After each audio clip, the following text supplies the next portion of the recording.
Right, and we're going to go ahead and get started. Uh, Good afternoon, and thank you everyone for joining us in today's event. My name is Joe Malbert Narvaez, and I currently serve as a Diversity and Inclusion Coordinator for the United Diversity and Action Center, and my pronouns are he and they. I am really excited and honored to be part of this series and assisting as your facilitator today. Before we begin, I would like to inform you all that this event is being recorded for those who are unable to attend. I want us to start by acknowledging that those at our Trafiata campus in Fairbanks are located in the unceded customary lands of the Dana people of the Tanana River. In Nome, we are in Inupiat, Yupik, and Sambarian Yupik lands, and we honor the continued fight for the rights of our First Peoples and stand with them in solidarity and action towards justice. At UAF, we are growing into a socially just and caring institution of higher education. This ongoing series, known as Shine a Light, promoting conversations on diversity, equity, and inclusion, is designed to encourage understanding, build empathy, and engage us all in thinking critically about our worldviews. This series is led by our Northwest campus, but like all great diversity efforts, there are many partnerships and collaborations. We would like to thank the UAF's Department of Equity and Compliance and the United Diversity and Action Center for partnering with the Northwest campus to bring this series into reality. We've hosted several excellent topics throughout the series, such as Black History in Alaska, Women's History with a focus on Alaska Native women, the impacts of boarding schools in our communities, and other topics that impact our diverse communities. You can find all of these recordings on the Northwest Campus website, which is nwc.uaf.edu. Under the courses tab, you will see Shine a Light, and you will be able to find all of our recordings. So as we celebrate Black History Month, it is important for us not just to recognize the history that has taken place in Alaska, but also acknowledge the work that our current leaders are doing in our communities. I am really excited for today's discussion, which is titled Black Organizing in Alaska. And I am joined today by a dear friend and fellow organizer, Alyssa Quinton.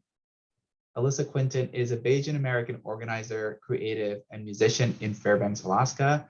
She earned her BA in political science and violin performance at UAF, and now works with statewide and local organizations on community advocacy and civic engagement.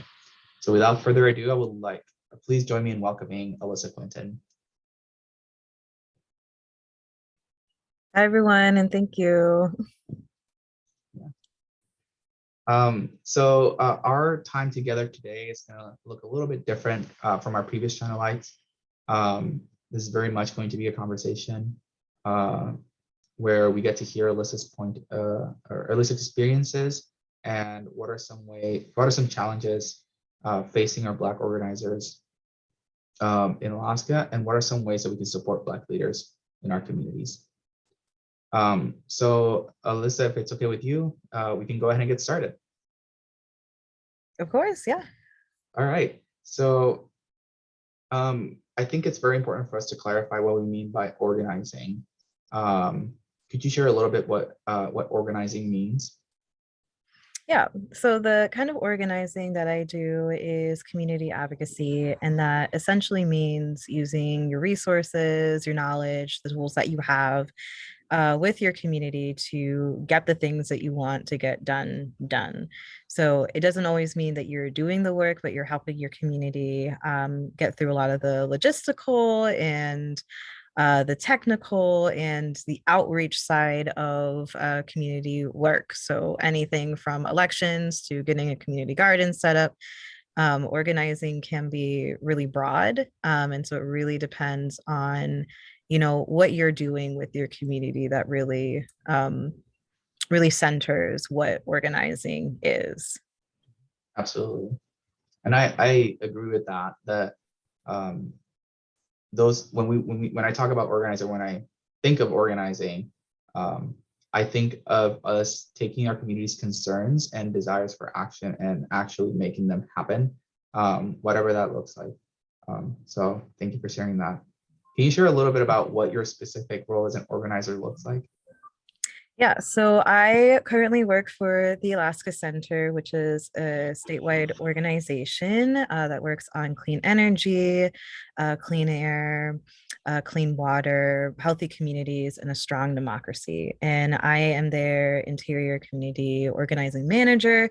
So that is a fancy way of saying that I work in Fairbanks and I work with Fairbanks communities to get stuff done.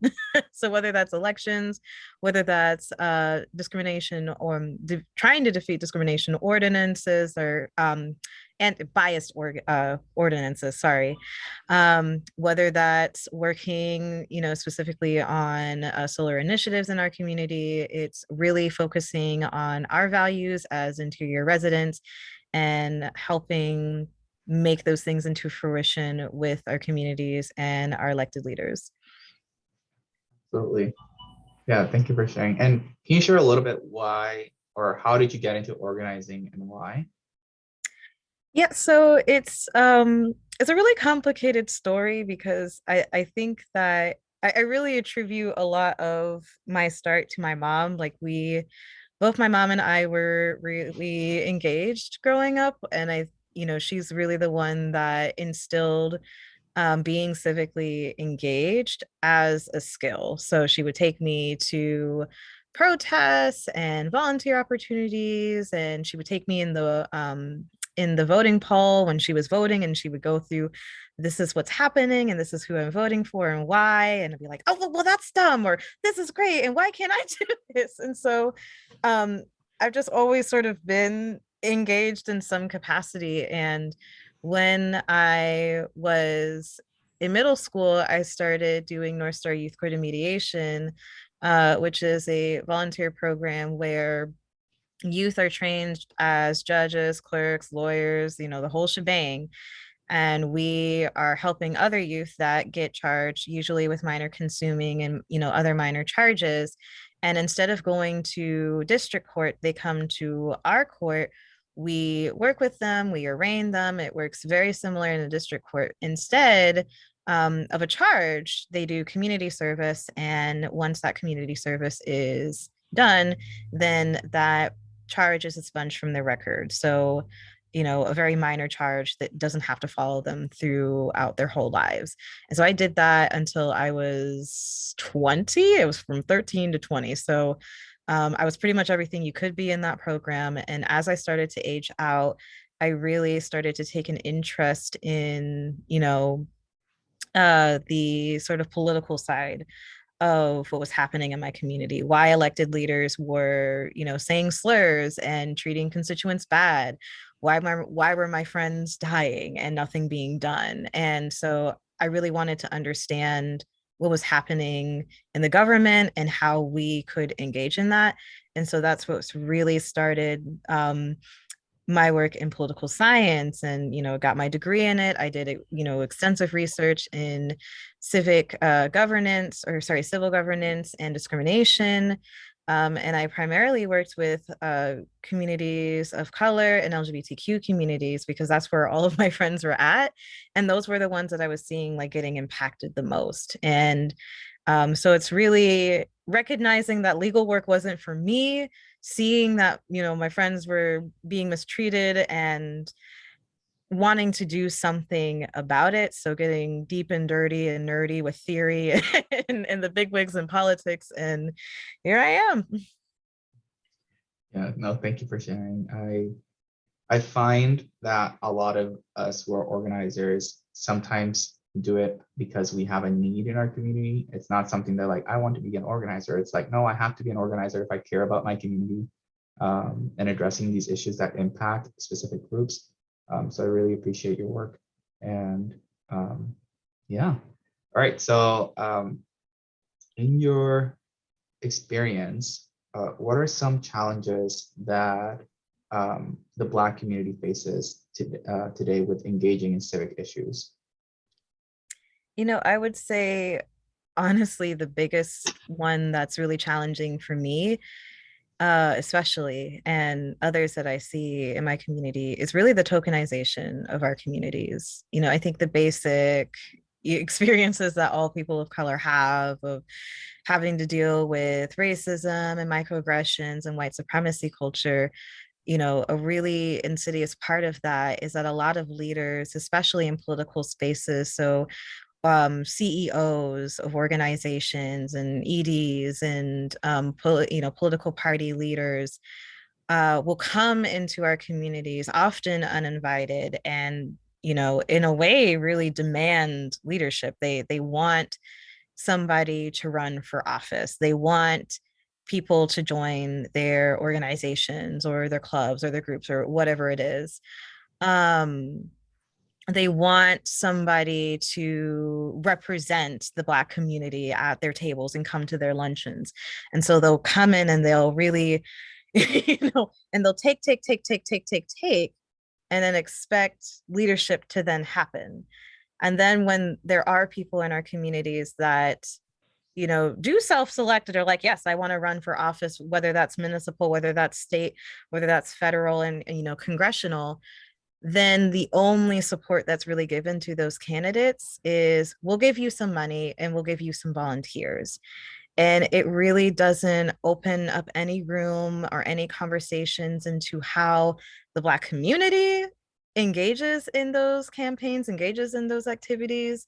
It does nothing to really look at the structures of those organizations and those groups and those parties to really figure out, well, why is there a lack of Black representation in this space? Why aren't Black people coming?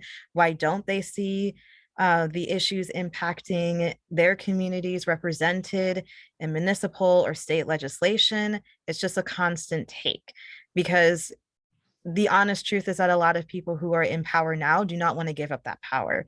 They want to check off that they've done a decolonization training, they talk to Black people, they have Black friends, and that's it. I'm suddenly not anti-racist.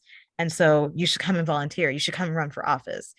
And so it's really challenging to explain that you cannot come into a community and demand leadership and demand resources and demand labor without investing in our communities first, and a true investment without strings attached, without expectations, and without accountability, without that real work, that internal work of how are our organizations and groups and whatever structured that allows for Black people to see themselves and actually lead in those spaces.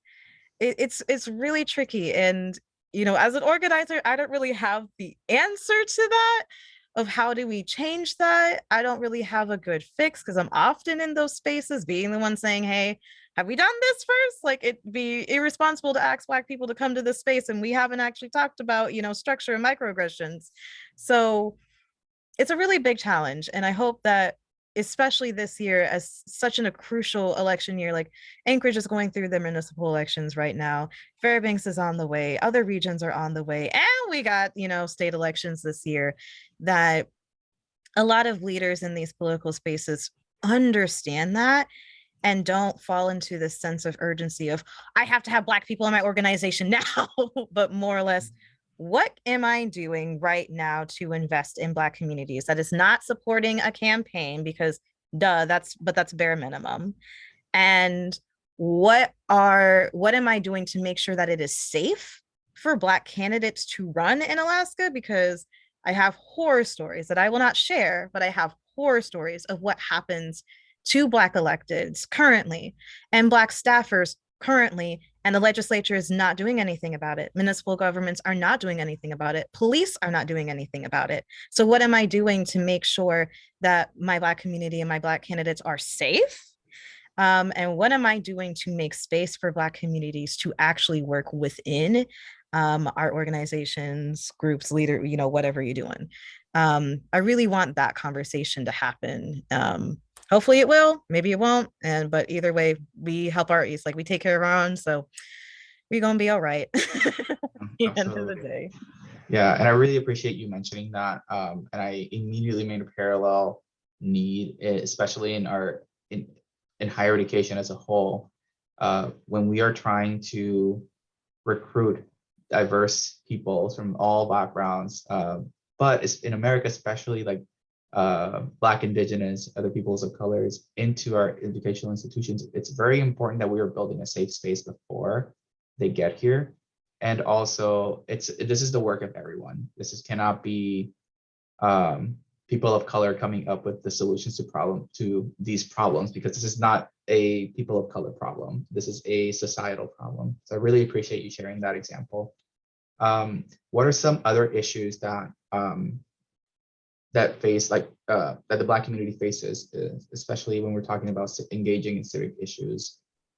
hmm You know, I would say specifically here in the interior, there's really a lack of Black-led organizations where young Black people and young Black adults, especially, have a space to do that work. So, whether that's civically or whether that's in the community in general, there's really not a space for us to do that. And, you know, again, it really stems from the people in power wanting to hold that space. Like they're open to having these conversations, but when it really comes down to what are you willing to do to make these things happen, they're not willing to give up that power. They want to remain in power. They want to kind of run the scene because they want a fancy title next to their name. But when the question comes of stepping down from a position to let, you know, a Black leader into that space that does have the qualifications to do it, they do want to take that role, it doesn't happen.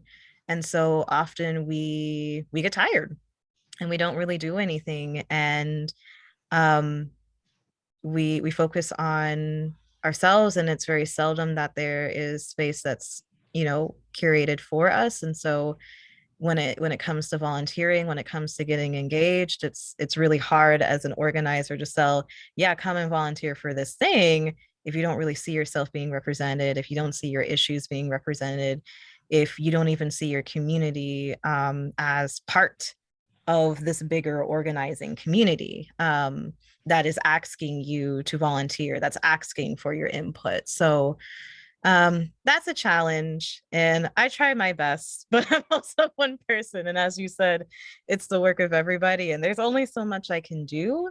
Um, and I don't know everybody in the community. So I'm only reaching like a very small pocket of Black Fairbanksans. So it really does make me think what else our community can do, and just how beautiful it would be if Black leaders were in more leadership spaces and could be creating these spaces for us, and how wonderful our communities would be. Because again, like, we're not just working on Black issues, we're working on systemic issues that impact everybody, and how beautiful it would be if we were actually allowed into spaces of leadership for us, by us, with us. And how much better everything would be. It'd be great. No, absolutely.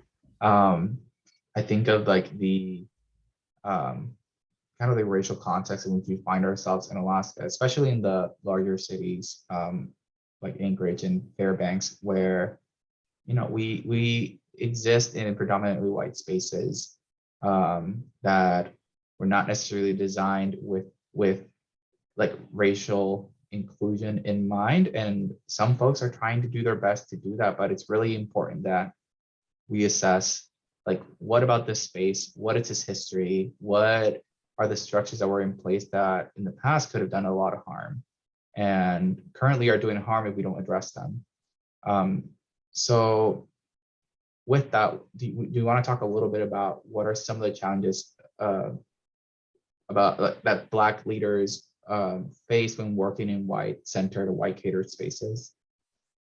Oh my goodness. Oh, it is one that really taxes the soul. And I think for me, um, the biggest challenge is just constantly being racialized. You know, I know what it is to be a Bayesian woman. I was taught that from a really young age. And living in a place where people don't even know what Bayesian is, don't understand anything about Caribbean culture, don't understand the differences between Black and Black American, And living in a place where I can't get my food, I can't really share a lot of parts of my culture because we are literally thousands of miles away. It's really difficult. And so not only do you get racialized in this weird aspect that doesn't really make a whole bunch of sense to you, but you get racialized in a way that pins you to what people like how people want to experience you and how they actually experience you, if that makes sense. So what they expect you to be as a Black woman, which is hostile, aggressive, uninterested, like the whole shebang, the whole 9 yards, everybody has heard that. But also to be an accommodating tool, to be a step stool, to be a helper, to be the nanny, to take care of everybody else's needs, everybody else's wants, everybody else's emotions except your own. But oh my gosh, you're so strong and resilient and beautiful. And oh my gosh, I love your hair. Is that yours? And oh my gosh, could you remind me of this meeting? Could you help me with this? Could you help me with this essay? Can I use your words without permission? Can I steal your art? Like it's always take, take, take, take, take, take, take, take, take. And I'm still learning this, my organizing of setting those boundaries and speaking truth to my power and saying, yeah, you're not going to talk to me crazy. I'm actually not going to do any of that for you, but this is what is going to happen. And here's what is not going to happen. And then having to deal with that retaliation because white people, especially, have never lived in a system, in a workplace where they have to accommodate to others. They have lived from the time that they were a baby that we accommodate to them. And it's very insidious. And oftentimes they don't recognize it, right? And so we have to do the additional labor of, well, this is what this is. This is a microaggression. We have to teach them that. And so when they come across somebody that is not actually going to accommodate their behavior or their wants and needs, it's a problem. And that is especially draining, especially to Black women, because, how many times have we heard that Black women are at the bottom of the barrel? I mean, me in particular, I'm not on the wood, but I'm certainly not at the top, right?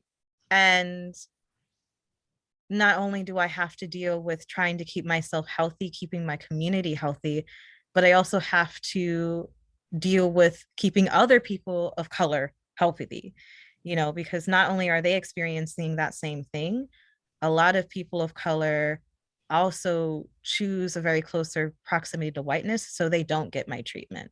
So they start acting in the same way that white people do. They start being microaggressive. They start being transactional and exploitative. And, they take advantage of that. And so it's again that additional, emotional and mental labor of setting those boundaries and saying, you can't treat me like this.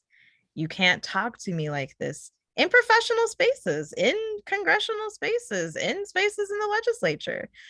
And so it's just constantly keeping your head above all the bodies that are smashed around you in the barrel and trying to hold people up and hanging on to the person that's above you and trying to keep balance in a world that honestly is not meant for you, in a system that is not meant for you. It's really taxing. And so really trying to keep ourselves healthy emotionally, physically, mentally, being able to rest and making that more intentional in our work and the work that we're doing, teaching others in the communities. Rest is important. You have to take a break. You have to take care of you first because the system will take everything, including your life, if you are not careful. So balancing that self-care and community care when you're dealing with constant microaggressions and constant violence and constant systemic issues is not fun. It is doable, but it is not fun. Absolutely. And I want to get back to a point that you mentioned earlier, with how even when you're organizing, like there's always almost a competition between like, well, like I'm a person of color. I don't experience the world in the same way that you do. Hence, maybe racism doesn't exist. And what can you speak a little bit about kind of like the competition between oppressions between like in these spaces, especially when you're trying to advocate for racial justice? Mhm. So I love to use the term oppression Olympics, and we are just in Olympic seasons, and we are already seeing the nonsense and the foolery and the hatery in this dancery with with the elections when it comes to Black women. Um, and to just give a little bit of context, oppression Olympics is a term that we use when marginalized people are forced into situations where we are competing for liberation, or it seems that we're competing for liberation. We're competing for rights against each other. And it happens a lot, and it's really sticky and it's really tricky and it's icky, because the honest truth is that white supremacy creates the conditions where liberation, where reparations, where true freedom is a scarce resource. And so it dangles, oh, here's voting rights. Oh, do you want it? Here's voting rights. Do you want it? Who gets it first? Who gets it first? Is it going to be Black people, queer people, Asian people? Who wants it first, right? And so instead of getting upset at the person dangling the rights in front of us, we're fighting with each other. Well, your community is anti-Black, where your community is wearing headdresses, where your community keeps wearing my bindis, and which all of those things are 100% valid. Because again, growing up in a white supremacist system, we don't actually learn how to treat each other with respect. We learn how to tokenize. We learn how to stereotype. We learn how to appropriate each other's cultures. And so we, even as people marginalized, have to do a lot of work to recognize what is actually acceptable and what just ain't gonna cut it. But then what that turns into is all of that frustration and anger that we see from not only white people, but other people of color who do hurt us. We point it against each other. So in issues of, I think, for example, when the major uprisings were happening, oh my goodness, 3 years ago, with George Floyd and the whole swath of people that were just murdered in front of our eyes. That was a really huge moment of both action and grief for everybody, including, especially the Black community. And some people took that in stride, and other people within the communities took that as, well, when our people get shot, I don't see Black people coming to our organizations. I don't see Black people coming to our vigils.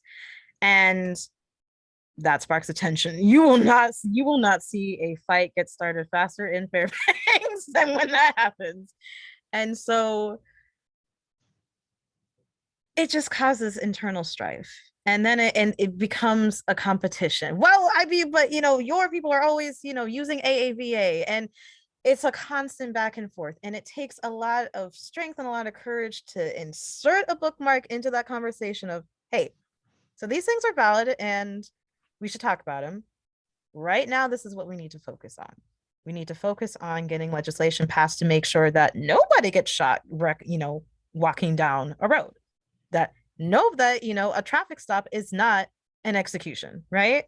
That impacts everybody. Yes, let's talk about the appropriate use of AVEA in non-Black spaces. And yes, let's talk about appropriating cultural wear from other communities and races and tribes that we actually don't belong to. Both very valid.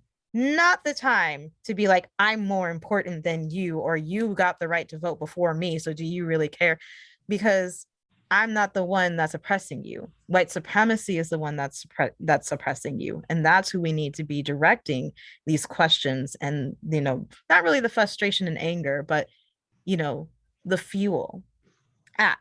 That's who we need to be really upset at and be asking, okay, so what about these voting rights?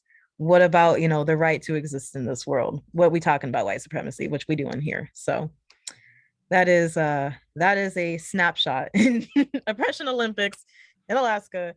Again, not fun, really icky, but you can navigate through it. Absolutely. No, thank you for sharing that. And with that, I think that's a really good segue to my next question for you. Um, we live in a, especially here at the university, we have a lot of people who identify as allies to people of color, especially people who identify as white. Um, but it's a lot more complicated than just identifying ourselves as allies. There's a lot of work that needs to be done. So in your experience, can you share what are some of the challenges with white allyship, and like some some blind spots that maybe white people who identify as white allies need to watch out for? Mhm. I think, and yeah, I actually said this at a drag show specifically to cishet allies, me being one of them, because I'm a cishet woman. Allyship is not a title; it is a commitment. It's a daily commitment, and it is lifelong work. And I think in the community we don't even like using the word, ally anymore Mhm. because it just gets co-opted into anybody that supports Right. LGBTQ rights. But we use the terms that we have.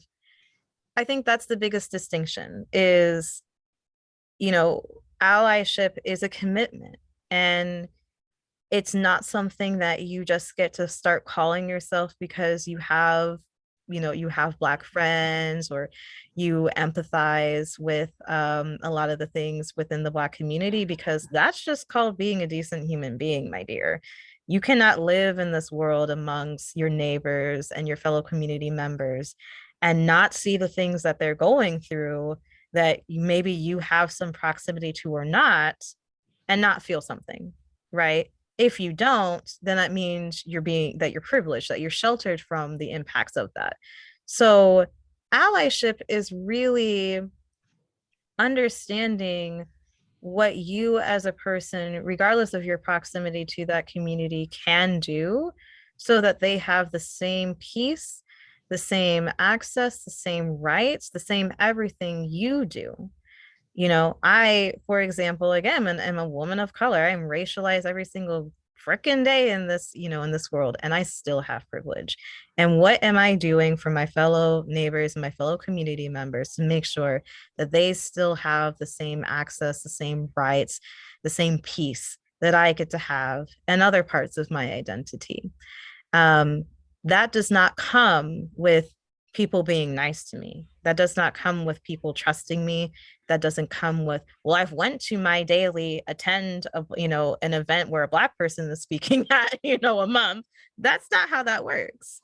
That is constant re-education. That is constant immersion into things that you've never really heard about or may not understand at the moment. It is coming into our communities, on invitation, and understanding that you are a guest and that you should act accordingly. I shared a post of, I often get this question of, how do I understand Black people if if sometimes I get my feelings hurt, or they're saying they feel really hostile to me, or whatever it is. The easiest way to do that is to make a practice of listening to those communities and what they're sharing. Reading books that are written by Black authors of Black experiences and not just Black trauma. It's surprising that I have to iterate that part, but that is a very, you get tricked sometimes. You think it's written by somebody that's Black and it's not. And I think The Help is a really popular book, not actually written by a Black person. So it's a beautiful book. I read it. It was really cool. If you really, actually, let me go grab it. If you really want to know, oh Lord, let me get off my couch, about the Black experience, read this book, written Yeah. by a Black woman, a Black organizing. It was, I will put it in the chat. It's Black Girl Dangerous, right? Mhm. So things like that, where you're constantly around our perspective, you're constantly around our art and what we're sharing, and that's going to take care of a lot of the blind spots that you get in allyship. You're going to learn the lingo. You're going to understand our perspectives of why this one piece of legislation is actually a problem, even though on the surface it seems exactly what our communities would need and why.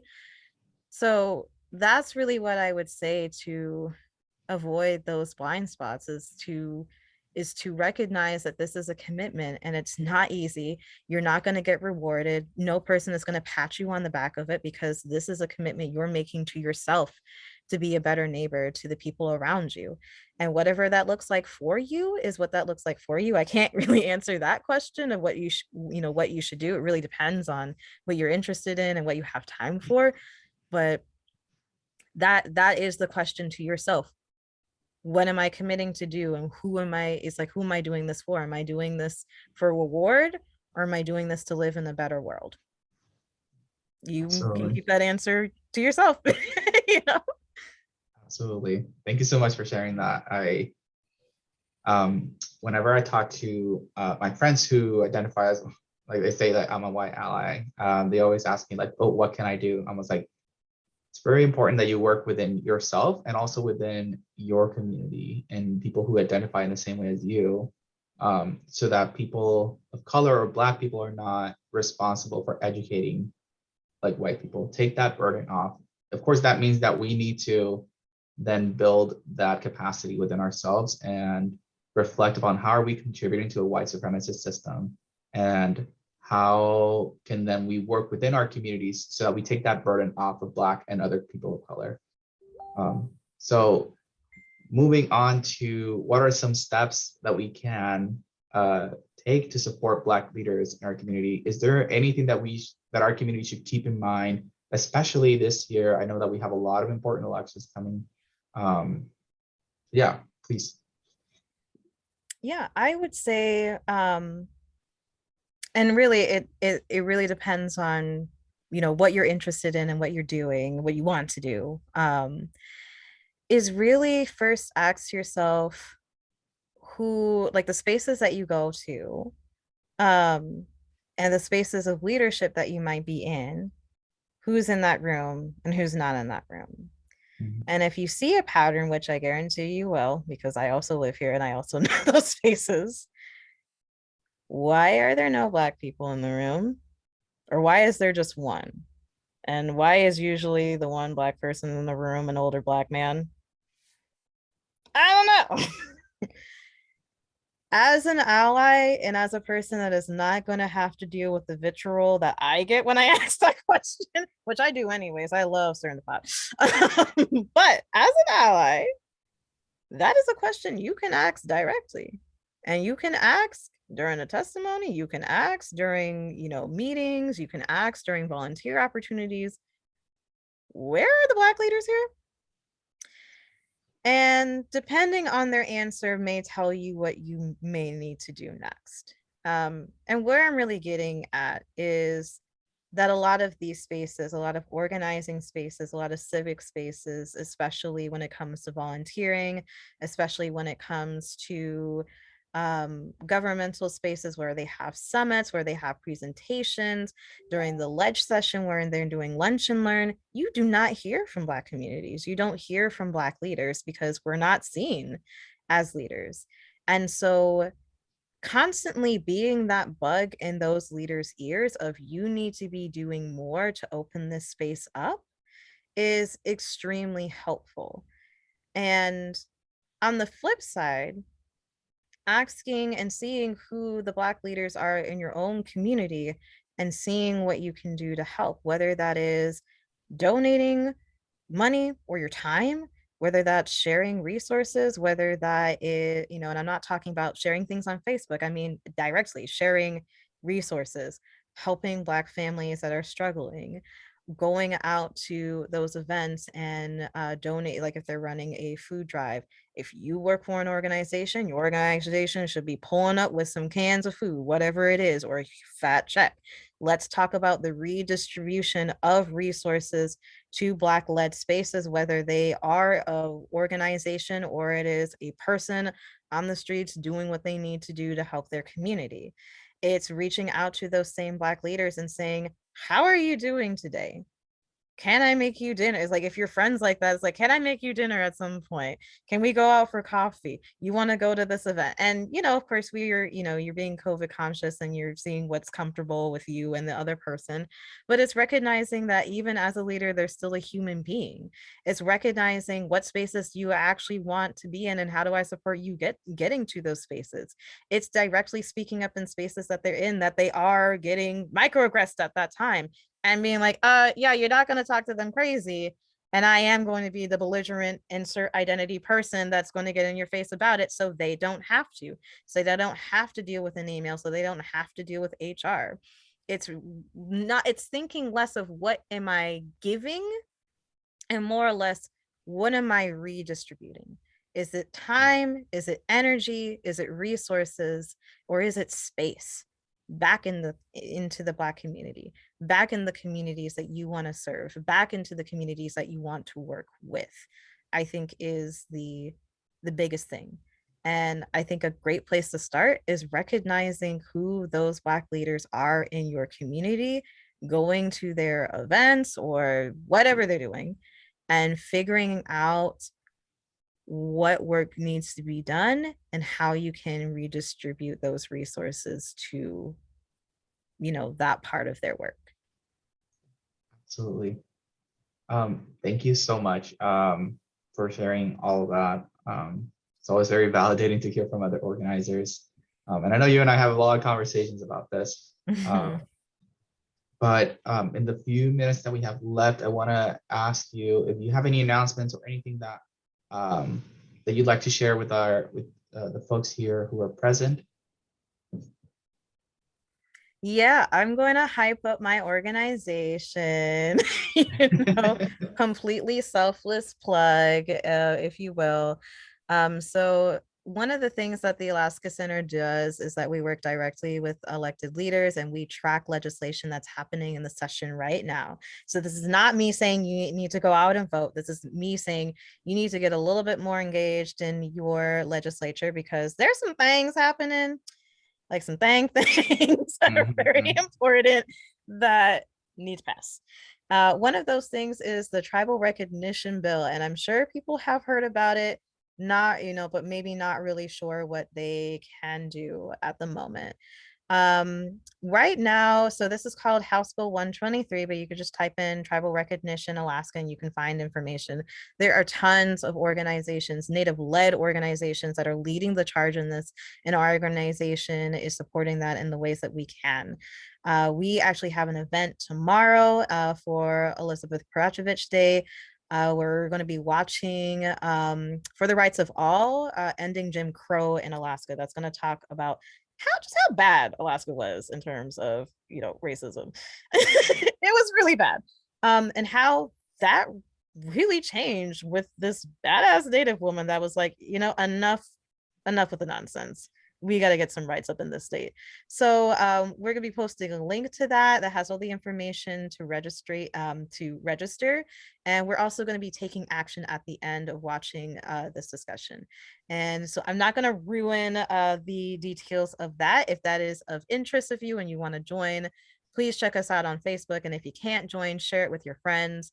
Really important work being there. And if you want to support the bill directly, we have a link on our website to track when testimony is open for the public. Right now, I think it's going through some invited testimony, it's going through committees, but it's going to be up for public testimony shortly. The legislature works quickly and sometimes doesn't. So if you want a really easy way to track it, our website is one place that you can do it. Another piece of legislation that you also need to watch out for that we don't have an event on, but we might coming up here shortly, is that Governor Dunleavy released this weird elections investigation bill. And to kind of screenshot it, it ends the automatic voter registration that we have in the state that we as Alaskan citizens voted in. And so, when you apply for your PFD, it automatically updates your registration that you have already, or it registers you if you're not already registered. it does really weird things and adds more regulations to absentee ballot tracking, even though that hasn't been a problem. It creates a lot of barriers for the signature verification. So if you're voting absentee or if you have a special needs ballot, it puts a lot of different restrictions and barriers onto that, which directly impacts the disabled community, which was high flags for me because one of the things that I do is that I'm the one that's driving around the interior, dropping off special needs ballots. I'm the one that's going and picking people up to get to the polls because they can't catch the bus, they can't walk, and they need help or they need help holding a pen. So this felt like a direct Dunleavy's coming after me, and I'm like, oh no, we're not having this.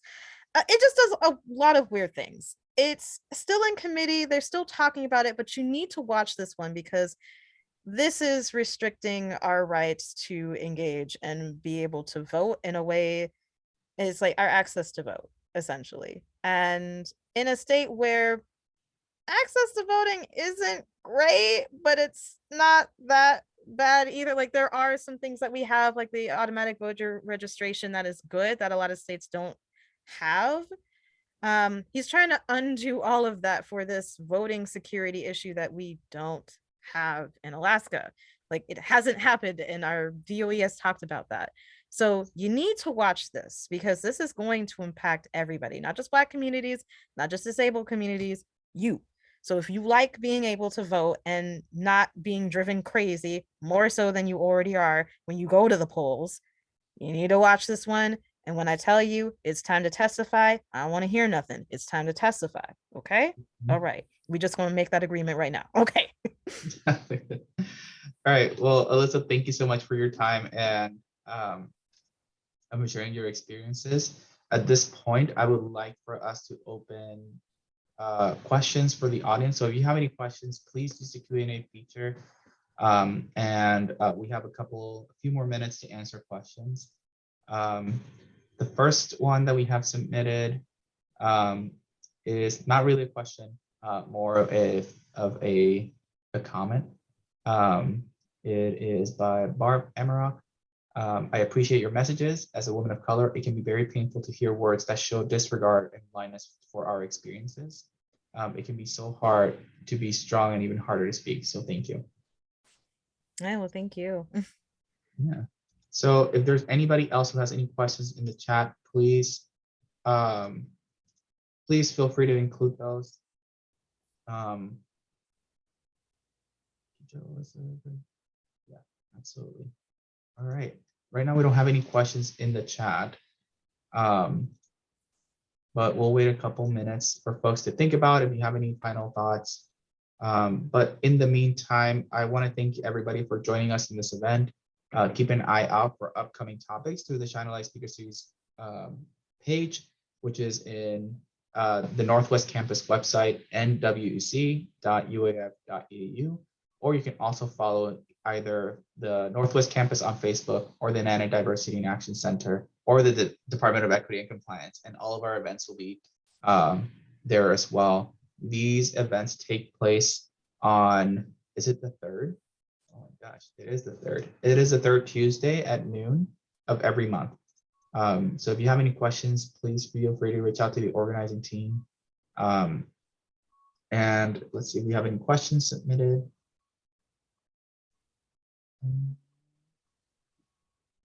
Yes, and recordings to these conversations can be found under the courses tab in the Northwest Campus website.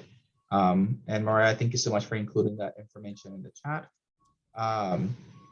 We have a question submitted for Alyssa, and it's submitted by Casey McMillan. What do you do for self-care? It is so easy to get burnt out and lose hope. Good Lord. Sorry. Water wagon is outside my house, so I don't know if you can hear the but that's them. Was first getting my water because I was out this morning. So thank you. For me, self-care is has really been a journey, honestly. Really throughout the pandemic, it was recognizing that a lot of my thinking patterns were not normal. And obviously because I was in an unprecedented, mental health and public health crisis without being given any resources. So acknowledging that and being okay saying that to myself, it meant reaching out for help. That we often think self-care as taking bubble baths and eating chocolates and indulging, but it's really being honest with ourselves and holding ourselves accountable and reaching out to our friends and our family when we really do need help. And so these past couple years have really been a practice in that and being okay, especially as a strong, resilient Black woman that can do everything. Yeah, I'm tired. I'm drained. And he's like, I'm tired of the BS. I'm tired of the BS in my own community. I'm tired of the BS that's happening in our government. I'm just tired in general. And just being able to say that. Self-care also for me is holding people that do me harm accountable and not letting others dismiss that. I think often we get told that we think that people are meaning to do us harm, or was it really that serious? And oh, well, they didn't mean it. Oh, they're trying, or they're busy, and saying, I recognize that, and they still cause me harm. I know they're not being malicious. I know they're not intending to cause me harm, but that's still what's happening. And being firm on that, even if your big bosses, your EDs, your supervisors, whoever that is to you, or even your friends is telling you that, saying, no, if you did not experience yourself, then you do not understand what is going on, and you're not going to tell me what my experience is. I know what my experience is, and I'm going to do what I need to do to keep myself safe. And sometimes that means leaving those spaces. And it's hard, especially if it's a workplace, because that comes with a check. Um, but making the changes that you need to make in your life whenever you do and whenever you can, to surround yourself with people that fill you, people that reciprocate you, that you give, they give, you take, they balance you, they feed you, and really understanding what that is. If you are in a space where everything is take, and you're not getting anything, then baby, you need to leave. And that's going to take time, but you need to leave. And doing the steps that you need to do to leave. And that is tough. That means breaking up with friends. That means breaking up with jobs that you thought you loved. And it's really, really hard. But you have to take care of you, because especially if you are a person who is marginalized, it don't matter if it's just about race, ability, whatever it is, this world is not going to take care of you. This world is going to take from you. This world is going to take you. So you have to take care of you. You know what you need to do. So do what you need to do. Drink your water, mind your business, surround yourself by people that actually love you and take care of you. Thank you so much for sharing that. I couldn't have said it better myself, so thank you. We do have one more question submitted in the chat. Besides the Black Girl Dangerous book, do you have any other book recommendations? Yes, you asked the right person.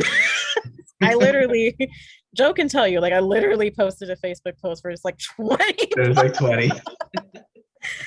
Oh, I think one that still sticks with me is Hood Feminism. And I forget the author's name, but I think it's Michaela something. And that book literally in the first paragraph had me crying some real unhealed Black women tears. Mickey Kendall, thank you. Yes. She spoke to me. She spoke to everything that I have been told throughout my life that's been detrimental, that's hurt me, and said, this is not your fault. And it is not yours to carry. Let it go. You're allowed to let it go, and you're allowed to organize in your way. It was really the first time that someone had told me that I didn't even know. So I really do recommend that book. I'm looking to see if there's any other. Oh, well, the one I'm reading, come here, right now, oh, Lord have mercy, is this one. It's called Brown Girl, Brown Stones, and it's by Paul Marshall. And this book in particular is about an African family that lived in the 80s in Brooklyn. in a sort of Asian community. So for context, there is two huge waves of immigration from the Caribbean to the States. And one of those was in the 80s. So a lot of, a lot of Caribbean people just came to the States for work. And so it's a book about that. And I'm trying to read more about that because that's what happened to my parents. They immigrated to this country in the early 80s. And so I'm trying to learn a little bit more perspectives of just other Caribbean people that, their families had the same thing happen. So it's really, really cool and interesting so far. So if you, I guess, want to learn a little bit more about the Caribbean side of Blackness, I would recommend this one so far. Yeah, And absolutely. I'll Yeah, put the book title in the chat here. awesome. Thank you. All right.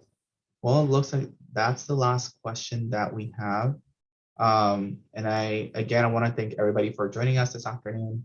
And I see that there are a few resources being shared in the chat. So feel free to click on those as well. And yeah, that's all we have for you all today. Thank you all so much and have a wonderful rest of your day. Thank you.